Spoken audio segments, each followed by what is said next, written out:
নমস্কার বন্ধুরা, অনুরাগের ছোঁয়া সিরিয়ালে আমরা আজকের পর্বে দেখতে পাবো সূর্য তার ভাইয়ের অপরাধ নিজের কাঁধে নেয়। ওদিকে উর্মি সূর্যকে দেখে বলে, এই নির্লজ্জ বেহায়া অসভ্য লোকটার সঙ্গে আমরা একই বাড়ির ছাদে থাকতে পারবো না। ওদিকে রূপাও চলে আসে আর রূপা বলে, ঠিক আছে তাহলে তুমি বেরিয়ে যাও। তখন এই কথা শুনে রূপার দিকে তেড়ে যায় উর্মি, আর উর্মি বলে, তোর এত বড় সাহস, তোর মা একবার আমাকে মারবে আর তোর চোখ রাঙানি আমাকে দেখতে হবে? আমি একটা চড় মেরে তোর দাঁতগুলো আমি ভেঙে দেবো। তখন রূপা বলে, না কাকিয়া, সেই সাহস তোমার আর নেই, সেই বড় গলায় কথা বলার সাহস তোমার আর নেই।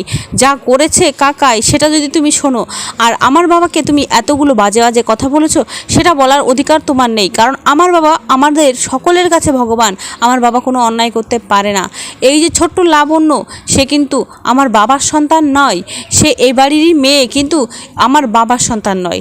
আমি যদি বলি ওর বাবাকে, সেটা যদি জানো, তাহলে তোমাদের সংসার ভেঙে যাবে কাকিয়া। সূর্য রূপাকে বলে, রূপা মা তুই থাম, এসব কথা আর বলিস না। তখন রূপা তার বাবাকে বলে, বাবা তুমি সব দায় নিজের কাঁধে কেন নেবে? তুমি যে এই অন্যায়টা করনি, সেই অন্যায়ের ভাগ তুমি কেন নিজের কাঁধে নিয়ে সারা জীবন বাঁচবে? আমি তোমার মেয়ে হয়ে আমি তোমার এই অপমান মেনে নিতে পারবো না বাবা।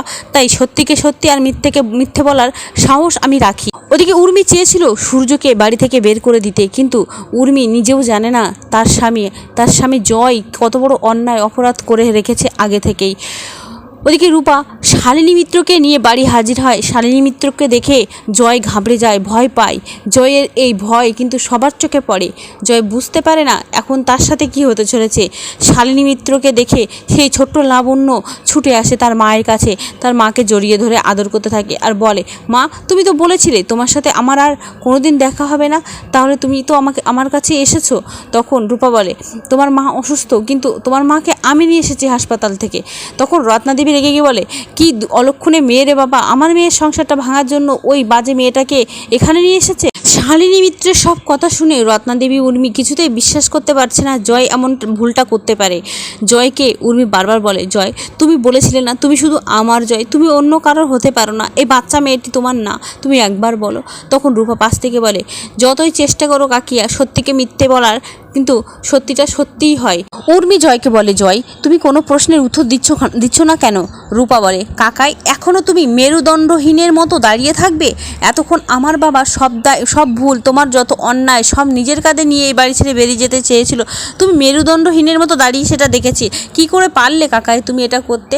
আর এতগুলো বছর ধরে কাকিয়াকে বা তুমি কিভাবে ঠকালে? তখন রত্নাদেবী বলে, এই তুই আমার মেয়ের সংসারটা ভাঙার জন্য এই মিথ্যে গল্পগুলো বলছিস।